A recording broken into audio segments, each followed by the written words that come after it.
Hi, one forum is brings you the best. Please kindly subscribe to this channel. Your comment and all likes will be highly appreciated. Today, we go to Kenya, where 10 people have been killed by the security forces as a result of the protest against the government. Yes, it's hard time. Our people, I'm talking about the citizens of Kenya. Yes, those are our brothers and our sisters in Kenya. It's hard time you wake up to the fact that it's only the state that has the power to use force. Though they call it minimum force, you cannot decide what they use when it comes to force. That is why there is a need. You can demonstrate. It's your right to demonstrate and press home your demands and things like that. You can demonstrate against the sitting government, even the opposition, or whatever demonstration that you want to do. Even if someone is taking your land, you can do them. That is your democratic right. But whilst you are doing that, be within the confines of the law. Otherwise, things like this will be here for us to report. 10 people have been killed. That was even according to the report of a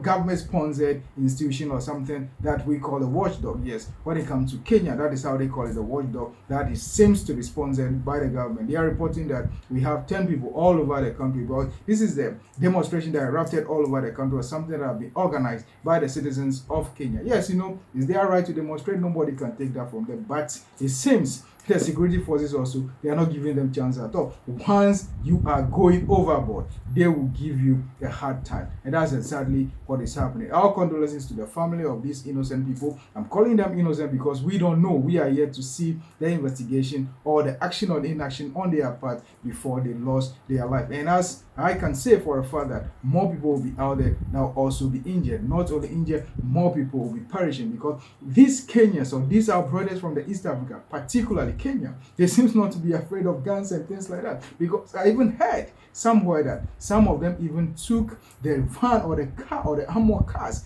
of the security forces from a police station, and they went on a road trip or they went on a tour. How can you do that? When it comes to governance system, the state reserves the right to use maximum or minimum force, depending on how they adjudge the threat.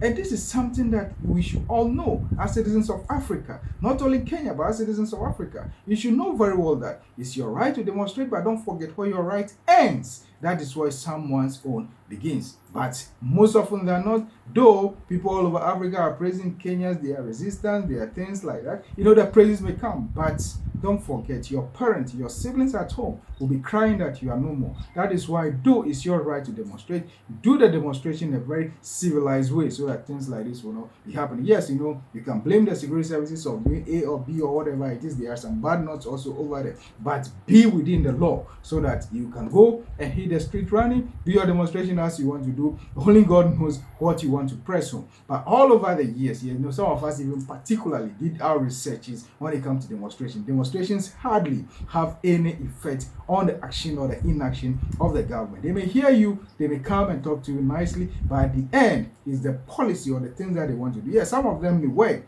based on how forceful a demonstration is. Some of them may work, but mostly it's impracticable for a government or leader or president or whatever it is to change their policies or decisions when you press your demand. They may listen to you and even negotiate with your leaders and sort them out and bring them their temper down. At the end, you may be hurt or you may even lose your life just like that. That is why I'm pleading with my people. I'm talking about the citizens of Kenya. That is your right. Yes, it's your right to do it, but do it in a civil way so that we will not be reporting on casualties like this. It's your government, it's your people, and it's your right you are fighting for. We can only report on whatever that is coming out from Kenya. We wish you well, and we can do anything than to wish you well. But be safe out there. Know very well that after the protest, what next? You go home to your mother or your father. That is what you should think about, and be safe out there as you do your legal or whatever it is demonstration that you are doing. Please kindly subscribe to this channel. One forum is for the best when it comes to everything and anything about security and crime, as well as politics of Africa and historical antecedents. We'll be right here